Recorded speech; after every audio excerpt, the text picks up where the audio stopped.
Hi guys! Hello! Yan, buksan ko yung food deliver. Ayan, nagpa-deliver si Amo ng konsumo namin. Good for 2 weeks yan guys. Lagi po. Ganyan po ang ano ni Amo. Hindi po kami namamalingki ng stock namin na lulutuin. So ayan. So ito minced beef. Mga ilang piraso po yan. Ilang piraso. Ayan, minced beef. Ayan, 5 piraso. Tapos, fork. Ayan din.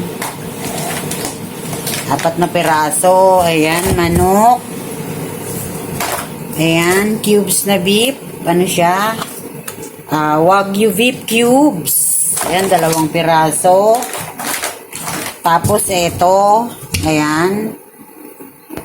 Hipon. Ayan. Ay, 2 piraso palang manok. Ayan.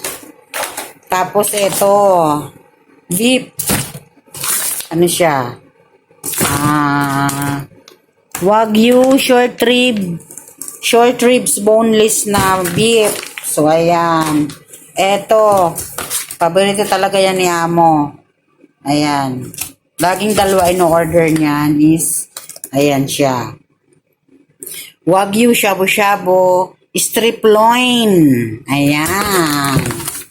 2 piraso. Ayan. Salmon. Fish salmon. 2 piraso. Oh, ayan.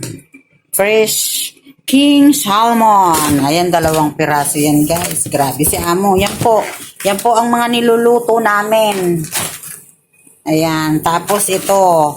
Oh. Ano to? Anong pangalan nito?